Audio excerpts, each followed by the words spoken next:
अस्सलाम वालेकुम, बिस्मिल्लाहिर्रहमानिर्रहीम। स्टार्ट करते हैं ज़रा यहाँ पे ऑडिटिंग के अंदर। जैसे कि आपको पता है कि दो portion, that is section A and section B. Section A normally auditing से रिलेटेड है और सेक्शन बी जो है वो इनकम टैक्स से रिलेटेड है, यानी कि इसके अंदर हम इनकम टैक्स से रिलेटेड चीज़ें देखेंगे। अल्हम्दुलिल्लाह सेक्शन ए हमारा पूरा कंप्लीट हो गया ऑडिटिंग का, जिसकी नॉर्मली जो वेटेज है वो 60 मार्क्स है।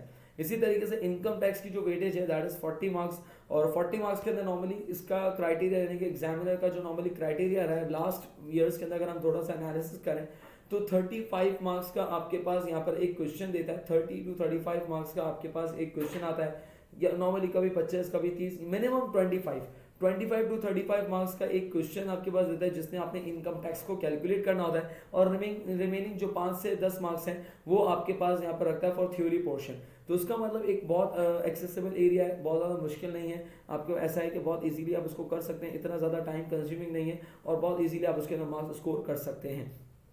तो आए चले ज़रा इनकम टैक्स के बारे में देखते हैं कि क्या है इसके अंदर। पहले थोड़ी सी इसको थ्योरेटिकल एरियाज पे देखेंगे, थोड़ा सा उसके बारे में ग्राउंड्स को समझेंगे, एंड देन फिर इंशाल्लाह हम इसके आगे से क्वेश्चंस की प्रैक्टिस करेंगे। पहले हम ज़रा इसकी थोड़ी सी बेसिक्स को देख लें।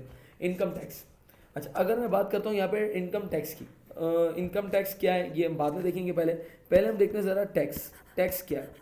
Sir tax is basically the revenue of government. Tax basically क्या है? Tax is basically the revenue of government. Government की जो रेवेन्यू है इसको नॉर्मली हम क्या कहते हैं? टैक्स कहते हैं। देखिए गवर्नमेंट जो है वो खुद से कोई ऑक्यूपेशन नहीं है गवर्नमेंट का कोई भी, यानी कि कोई बिजनेस नहीं है। गवर्नमेंट कोई चीज़ बना के बेचती नहीं है, गवर्नमेंट का कोई अपना इटसेल्फ कोई बिजनेस नहीं है। तो सर जब खर्चे करने, यानी कि हुकूमत को जब खर्चे करने होते हैं, एम्प्लॉयज़ की सैलरीज हैं या कुछ भी मामला हैं, तो नॉर्मली किस तरीके से पूरी करती है? तो गवर्नमेंट के लिए जो सोर्स या मेजर सोर्स ऑफ इनकम या मेजर सोर्स ऑफ रेवेन्यू जो है that is known as what? Taxes. ये टैक्सेस आपके पास कहलाते हैं। तो tax is basically the revenue of government.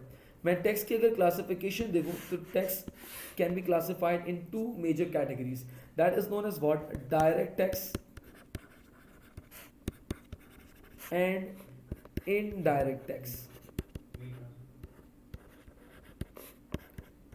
Direct tax and indirect tax, यानी कि अगर मैं इसकी कैटेगराइज करूं तो मेरे पास 2 कैटेगरीज हैं, that is direct tax and indirect tax. Sir दोनों में क्या फर्क है? Direct tax, the tax directly collected by tax authorities। Sir tax authorities क्या है जरा देख लेते हैं उसको भी हम। Tax directly collected by tax authorities, यानी कि वो टैक्स जो टैक्स अथॉरिटीज डायरेक्टली कलेक्ट कर ले, that is known as what? Direct tax. अभी समझते हैं टैक्स अथॉरिटीज क्या है। और इसी तरीके से वो टैक्स जो इनडायरेक्टली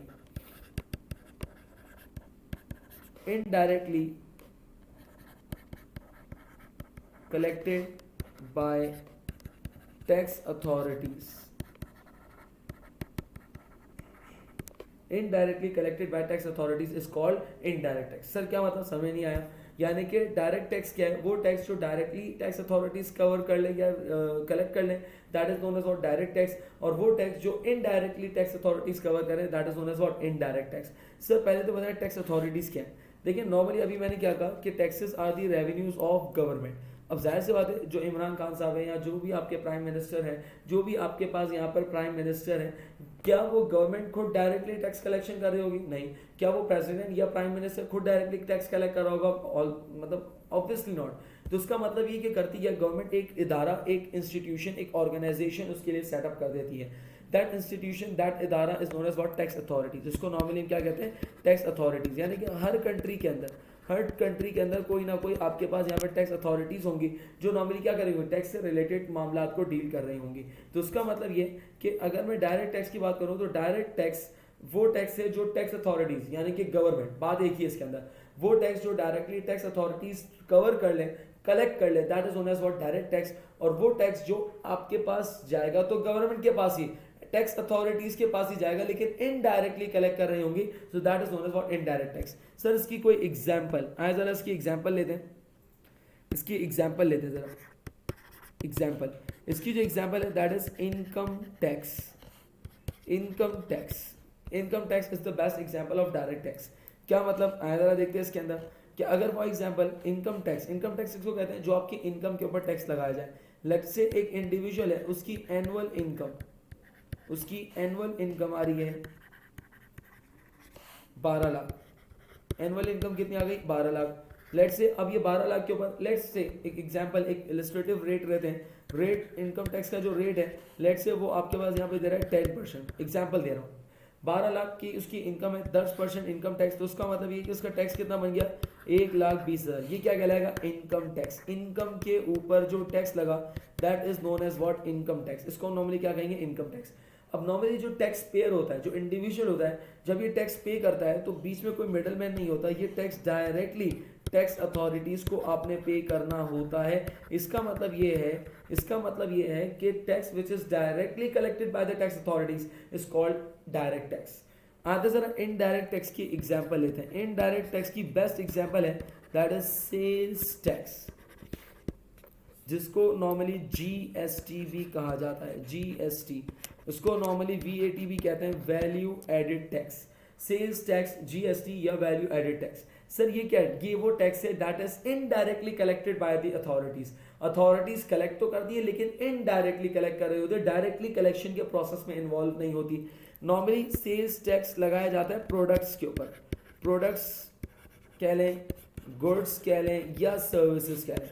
गुड्स और सर्विसेज के ऊपर नॉर्मली इनडायरेक्ट टैक्स यानी कि सेल्स टैक्स अप्लाई किया जाता है। फॉर एग्जांपल, अगर मैं कोई भी एक प्रोडक्ट परचेज कर रहा हूँ, लेट्स से पेप्सी मैंने परचेज की। अब जब पेप्सी परचेज कर रहा हूँ, लेट्स से मैं अगर उसके लिए 45 की अमाउंट पे कर रहा हूँ, तो उस 45 के अमाउंट के अंदर 2 या 3 रुपए क्या है? टैक्स मौजूद है। तो अब मैंने क्या किया? मैंने 45 की अमाउंट पे की जिसमें 3 रुपए टैक्स पे किया है। ये जो मैं टैक्स पे कर रहा हूँ, ये जो 45 की अमाउंट पे कर रहा हूँ इंक्लूसिव ऑफ टैक्स पे कर रहा हूँ, सर ये मैं टैक्स किसको पे कर रहा हूँ? ये टैक्स पे कर रहा हूँ मैं रिटेलर को जो मेरे सामने बैठा हुआ है, ऐसा ही है। तो इसका मतलब मैंने टैक्स रिटेलर को पे किया। क्या ये रिटेलर गवर्नमेंट है? नहीं।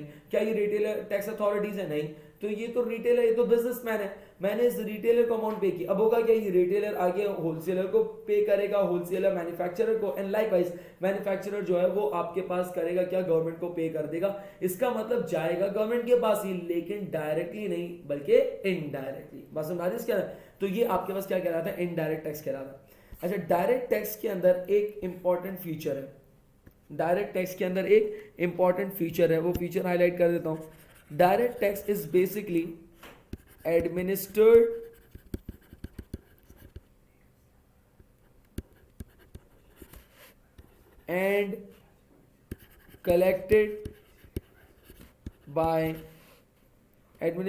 and collected by tax authorities.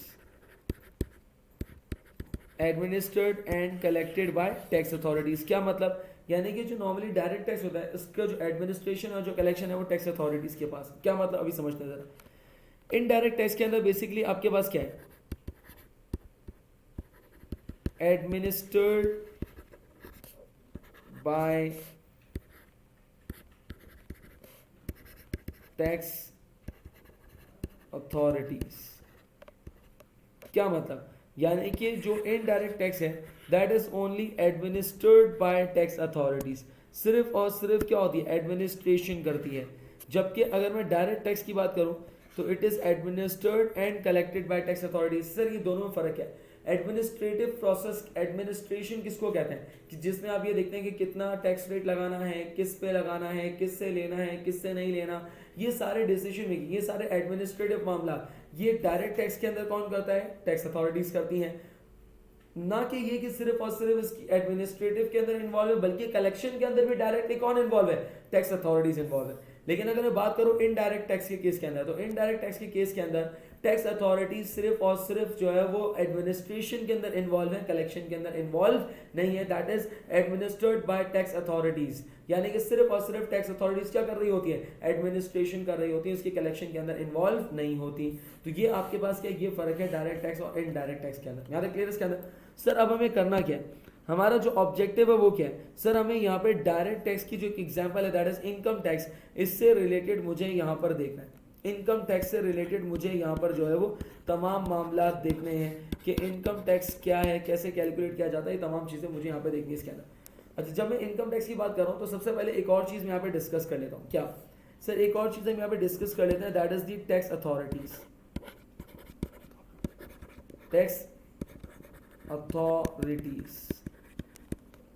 Tax authorities को यहाँ पे डिस्कस कर लेते हैं। सर टैक्स अथॉरिटीज आपके पास क्या है? सर टैक्स अथॉरिटीज आपके पास एक इंस्टीट्यूशन है, एक इंस्टीट्यूशन है जो कि क्या कर रहा है, टैक्स से रिलेटेड तमाम मामला को लुक आफ्टर कर रहा है, टैक्स से रिलेटेड तमाम मामला को लुक आफ्टर कर रहा है, that is known as what, tax authorities. अच्छा, पाकिस्तान के अंदर जो टैक्स अथॉरिटी है उसको प्यार से कहा जाता है FBR, प्यार से कहा जाता है FBR। FBR stands for federal board of revenue, federal board of revenue. FBR को पहले CBR भी कहा जाता था, याद रहे, FBR was earlier known as what, CBR। CBR भी पहले इसको नॉर्मली कहा जाता था central board of revenue, central board of revenue, लेकिन अब इसको क्या कहा जाता है, FBR, that is federal board of revenue. आपका नाम सुना होगा अक्सर, federal board of revenue. FBR is responsible for all kinds of tax, यानी कि से आपके पास चाहे वो डायरेक्ट टैक्स हो या इनडायरेक्ट टैक्स हो, सेल्स टैक्स हो, जितने भी टैक्सेस आपके पास है उन तमाम टैक्सेस से रिलेटेड जो आपके पास यहाँ पर एडमिनिस्ट्रेशन है वो सब कौन देख रहा है, वो FBR देख रहा है, that is federal board of revenue आपके पास यहाँ पर अकाउंट फॉर कर रहा है। तो याद रखिएगा FBR is also known as what, CBR। CBR भी इसको पहले कहा जाता, अर्लियर नोन एज, अभी तो नॉर्मली सिर्फ FBR इसको कहा जाता है, पहले नॉर्मली ये आपके पास CBR भी कहलाया जाता था। अच्छा, आगे चलते हैं सर, आपके इस इनकम टैक्स के अंदर, इस इनकम टैक्स के अंदर क्या है, दैट इज आपने इनकम के ऊपर टैक्स कैलकुलेट करना है। अब नॉर्मली जो आपके पास यहाँ पर इनकम टैक्स कैलकुलेट किया जाता है, या जो इनकम टैक्स के बारे में जितनी बातें पढ़ेंगे उसके लिए कुछ रूल्स एंड रेगुलेशंस हैं। देखो, हर चीज़ को चलाने के लिए कुछ ना कुछ रूल्स एंड रेगुलेशंस की नीड होती है। कंपनीज को अगर रन करना है तो कंपनीज को चलाने के लिए आपने रूल्स एंड रेगुलेशंस बना दिए, दैट वाज कंपनीज ऑर्डिनेंस 1984, लेकिन अब उसको नॉर्मली हम क्या कहते हैं, कंपनीज एक्ट 2017। इसी तरीके से आपके पास यहाँ पर पाकिस्तान एक स्टेट है, इस स्टेट को चलाने के लिए भी नॉर्मली आपको रूल्स एंड रेगुलेशंस की जरूरत है। तो वो जो रूल्स एंड रेगुलेशंस बने हुए वो क्या कहलाते हैं सर, वो आपके पास यहाँ पर कहाँ पर कहलाते हैं, वो कहलाते हैं कॉन्स्टिट्यूशन एक्ट 1973।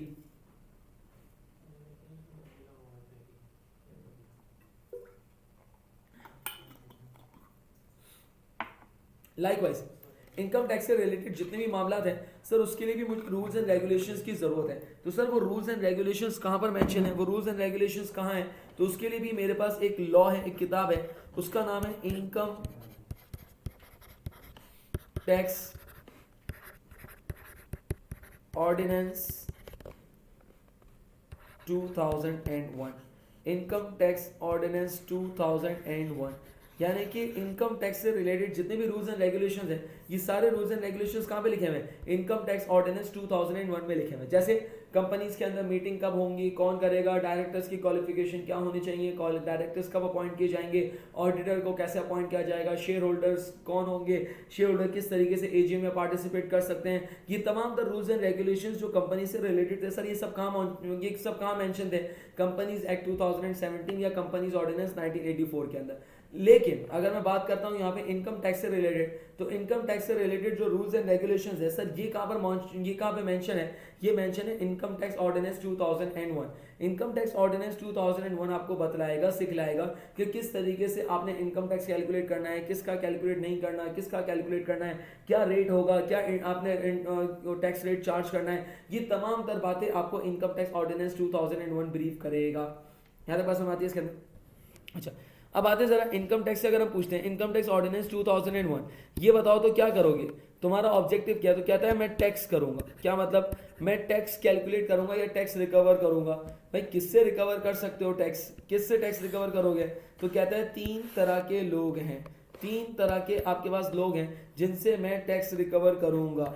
नंबर 1 सबसे पहले क्या कह रहा है, इंडिविजुअल से टैक्स रिकवर करूंगा। नंबर 2 दूसरा कहता है AOP से यानी कि टैक्स रिकवर करूंगा, और तीसरा कहता है कंपनीज से।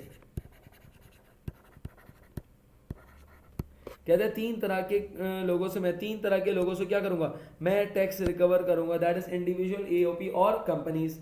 सर इंडिविजुअल कौन है, मैं और आप, यानी कि जो इंडिविजुअल्स हैं, जो अर्निंग्स कर रहे हैं, सैलरीड पर्सन है, जॉब कर रहे हैं या अपना एक सेल्फ बिजनेस कर रहे हैं, तो उसका मतलब ये कि ये क्या, ये इंडिविजुअल्स हैं। AOP stands for association of person, association of person, association of person, या इसको और आसान जबान में समझने के लिए नॉर्मली हम कहते हैं partnership. Partnership is an association of person, ऐसे ही ना, पार्टनरशिप की डेफिनेशन क्या है, एन एसोसिएशन ऑफ पर्सन, जिसमें लोग मिलते हैं और क्या कर रहे होते हैं, बिजनेस कर रहे होते हैं, that is known as what, partnership. तो यहाँ पे एओपी की बात कर रहा है, that is association of person.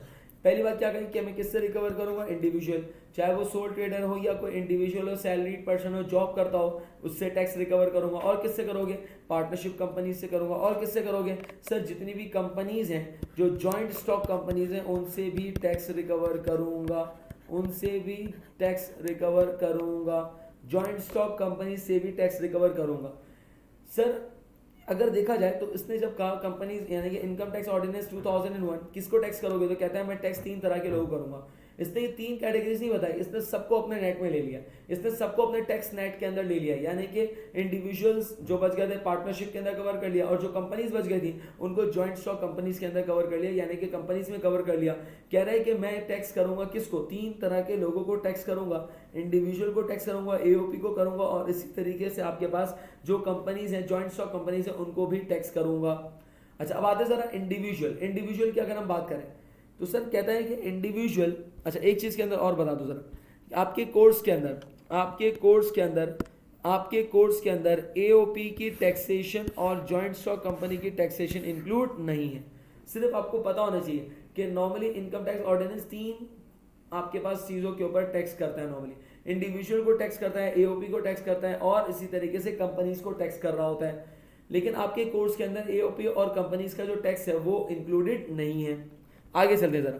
इसके बाद अगर हम देखते हैं इंडिविजुअल, तो इंडिविजुअल आपके पास क्या है सर, इंडिविजुअल के अंदर 2 तरह के इंडिविजुअल्स हैं। इंडिविजुअल के अंदर 2 तरह के इंडिविजुअल हैं।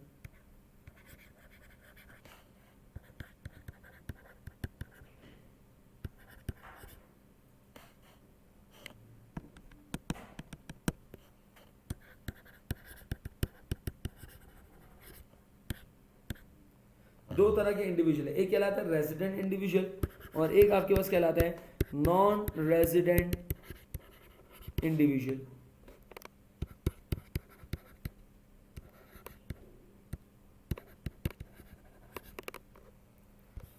यानी कि इंडिविजुअल अगर देखा जाए तो 2 तरह के, एक रेजिडेंट इंडिविजुअल और एक non resident individual. Sir resident और नॉन रेजिडेंट इंडिविजुअल में क्या फर्क है? रेजिडेंट इंडिविजुअल वो है कि जो आपके पास 183 और मोर, यानी कि जो 183 और मोर डेज स्टे करे पाकिस्तान के अंदर, 183 और मोर डेज स्पेंड करे कहाँ पर? पाकिस्तान के अंदर, तो उसका मतलब ये आपके पास क्या कहलाएगा? ये आपके पास कहलाएगा रेजिडेंट इंडिविजुअल। यानी कि जब कोई आपके पास इंडिविजुअल 183 डेज या उससे ज़्यादा, 183 और मोर डेज या 183 या उससे ज़्यादा डेज अगर स्पेंड करता है पाकिस्तान के अंदर, तो ये आपके पास क्या कहलाएगा? Resident individual. Non resident individual आपके पास क्या है कि जो less than 183 days,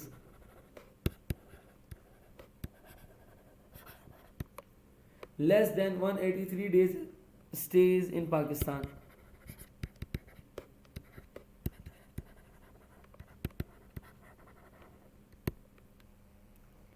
resident individual क्या है कि वो इंडिविजुअल जो 183 डेज या उससे ज़्यादा पाकिस्तान में अगर स्टे कर जाए तो वो आपका रेजिडेंट इंडिविजुअल कहलाएगा।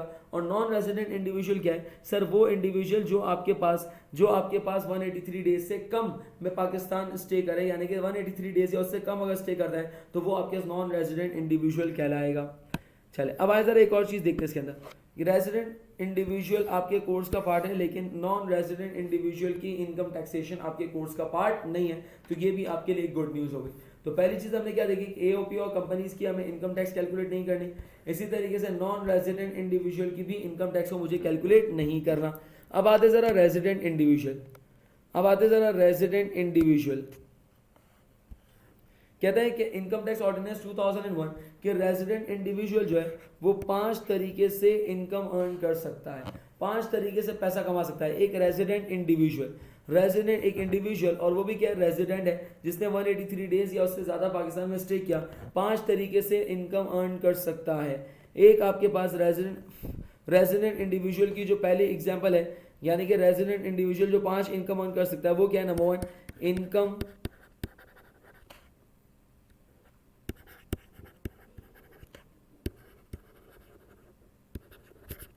Income from salary, number 1।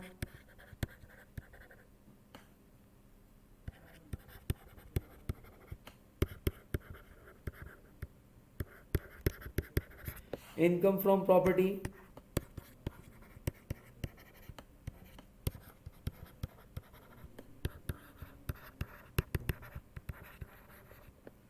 Income from business,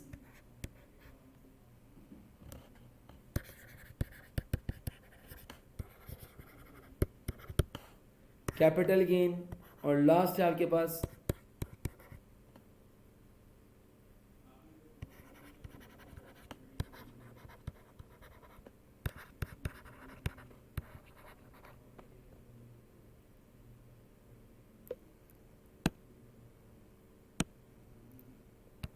आपके पास इनकम फ्रॉम अदर सोर्सेज। ये 5 इनकम है हमारे पास। क्या कहता है इसके अंदर इनकम टैक्स ऑर्डिनेंस 2001 कि कोई भी अगर रेजिडेंट इंडिविजुअल है तो वो इन 5 तरीकों से इनकम अर्न कर सकता है। Number 1 income from salary, income from property, income from business, capital gain और इनकम फ्रॉम अदर सोर्सेज। ये क्या कहलाते हैं? ये कहलाते हैं 5 हेड्स ऑफ इनकम। ये क्या कहलाते हैं? ये कहलाते हैं 5 हेड्स ऑफ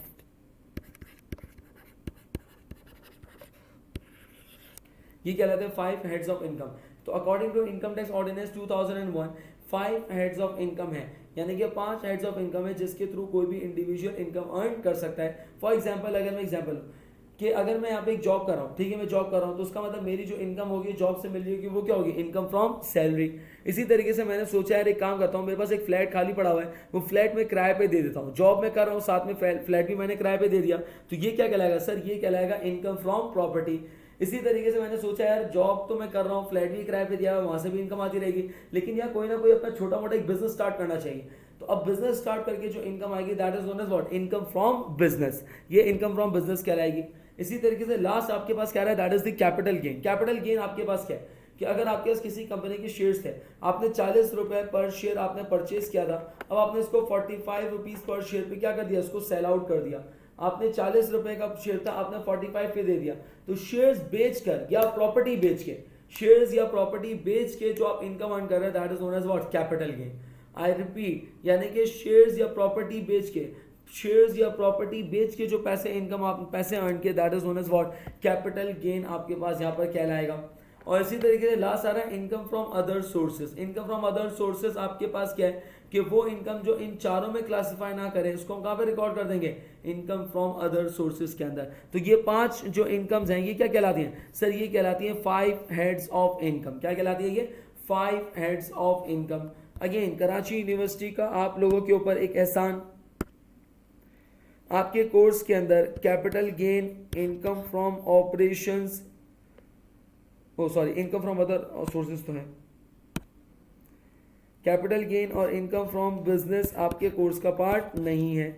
याद रहे, मैं फिर रिपीट कर रहा हूँ, आपके कोर्स के अंदर 3 कंपोनेंट्स पूछ सकता है वो, income from salary, income from property और इनकम फ्रॉम अदर सोर्सेज। ये आपके पास इनकम फ्रॉम अदर सोर्सेज, ये आपके पास 3 मेन हेड्स हैं। ये 3 आपके पास मेन हेड्स हैं जिससे आपके एग्जामिनर क्वेश्चन पूछ सकता है। यानी कि मुझे जो इनकम टैक्स कैलकुलेट करना है तो पहली बात एओपी और कंपनीज का नहीं करना, दूसरी बात किसका करना है सर? रेजिडेंट इंडिविजुअल का करना है। रेजिडेंट इंडिविजुअल के अंदर आपके पास 5 तरह की टाइप्स हैं। आपके पास क्या है? Number income from salary, income from other, income from property, income from other sources है। बाकी की जो टाइप्स हैं वो आपके पास एग्जामिनेबल नहीं होगी। समझने की हद तक अगर लिखना चाहे तो लिख लें। एक है capital gain. Capital gain basically क्या है? कैपिटल गेन किसको कहते हैं? अगर आपने शेयर्स बेच के जो पैसे कमाए that is known as what? Capital gain. Income from others business क्या है? इनकम फ्रॉम बिजनेस क्या है कि अगर आपने कोई साइड बिजनेस करके प्रॉफिट जनरेट किया है तो ये आपके पास क्या कहलाएगा? Income from business. ये 2 चीजें फिलहाल हमारे कोर्स का पार्ट नहीं है, तो इसलिए हम इसको इतना डिटेल में नहीं देखेंगे। तो आज जरा रिकैप करते हैं मैंने क्या कहा कि इंडिविजुअल, आपके पास इंडिविजुअल की बात की तो 2 तरह के, एक रेजिडेंट और एक आपके पास नॉन रेजिडेंट। रेजिडेंट इंडिविजुअल कौन है सर? वो है जो 183 डेज या उससे ज़्यादा पाकिस्तान में स्टे कर जाए। और नॉन रेजिडेंट आपके पास क्या है सर? ये वो आपके पास नॉन रेजिडेंट इंडिविजुअल वो है कि जो 183 डेज से कम पाकिस्तान में स्टे करे ऑन एन एग्रीगेट। 1 महीने की बात नहीं, 2 महीने की नहीं, पूरे साल में 183 डेज या उससे ज़्यादा स्टे कर लेता है तो ये क्या कहलाएगा? ये रेजिडेंट इंडिविजुअल आपके पास कहलाएगा। लेकिन अगर पूरे साल में 183 डेज नहीं बनते तो उसका मतलब ये कि फिर क्या कहलाएगा? ये नॉन रेजिडेंट इंडिविजुअल कहलाएगा। इसके बाद हमने देखा there are 5 major heads of income, income के 5 मेजर हेड्स हैं, जिसमें इनकम फ्रॉम सैलरी है, इनकम फ्रॉम प्रॉपर्टी है, इनकम फ्रॉम अदर सोर्सेज है, इनकम फ्रॉम बिजनेस है और कैपिटल गेन है। तो उसका मतलब ये है कि organisation income from other sources और income from other sources capital gain और इसी तरीके से इनकम फ्रॉम बिजनेस, ये दोनों टर्म्स अकाउंटिंग के अंदर, दोनों टर्म्स जो है वो आपके कोर्स का पार्ट नहीं है, तो हम इससे रिलेटेड इनकम टैक्स कैलकुलेट करना नहीं सीखेंगे। यहाँ तक क्लियर इसके अंदर। तो उसका मतलब हमारा स्कोर जो है या स्कोप जो है हमारा और लिमिटेड हो गया। पहली बात इनकम फ्रॉम सैलरी, इसी तरीके से इनकम फ्रॉम प्रॉपर्टी और इनकम फ्रॉम अदर सोर्सेज की हमें अकाउंटिंग ट्रीटमेंट देखनी है। आई होप यहाँ तक क्लियर हुआ होगा। तो ये हमारे पास क्या है, ये 5 मेजर हेड्स ऑफ इनकम है। बेसिकली हमें करना क्या है, इन 5 हेड ऑफ इनकम से क्या करनी है, मुझे अपनी इनकम के अमाउंट को कैलकुलेट करनी है एंड दैट उसके ऊपर टैक्स अप्लाई करना है। अच्छा, बिफोर मूविंग ऑन एक और बात समझते जाइएगा जरा कि मेरे पास यहाँ पर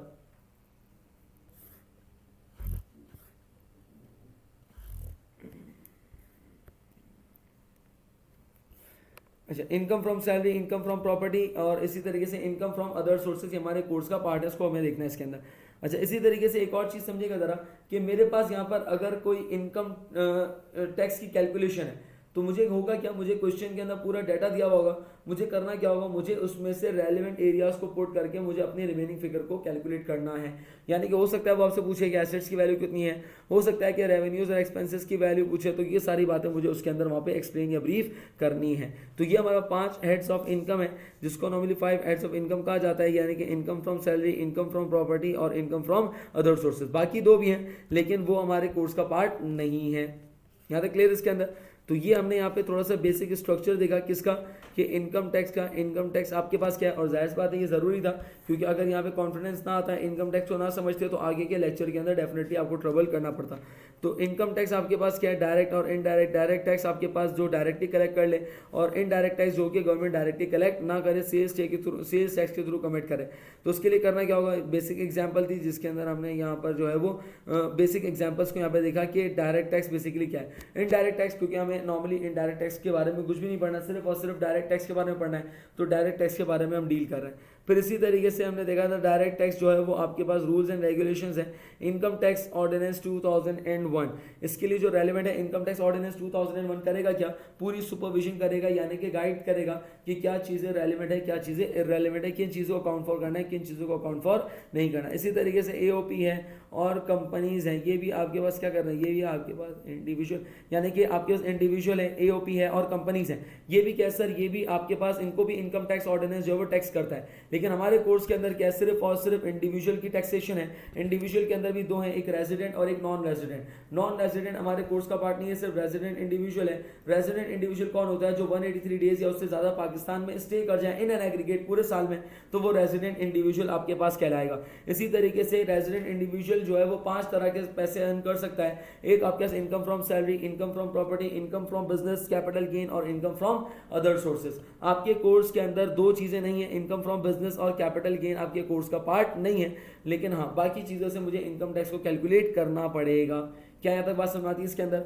तो नेक्स्ट क्लास के अंदर इंशाल्लाह हम इसको यहीं से स्टार्ट करेंगे और उसको यहीं से आगे लेके चलेंगे, उसको देखेंगे कि किस तरीके से इनकम टैक्स यहाँ पे कैलकुलेट कर सकते हैं। अगेन बहुत इजी टॉपिक है, एज सच को इसके अंदर मुश्किल चीज़ हमारे पास यहाँ पर नहीं है। इनकम फ्रॉम सैलरी आपके पास गिवन होगी, all you need to identify कि वो इनकम सैलरी में जाएगा, इनकम फ्रॉम प्रॉपर्टी में या इनकम फ्रॉम अदर सोर्सेज के अंदर, और एज सच कोई मुश्किल चीज़ नहीं है इसके अंदर। जब हम देखेंगे तो होपफुली हम देख रहे होंगे कि खुद ब खुद हम क्या कर रहे हैं उसके अंदर ट्रांसफर कर रहे हैं, यानी कि इतनी एज सच कोई मुश्किल चीज़ यहाँ पर नहीं है। यहाँ तक क्लियर इसके अंदर।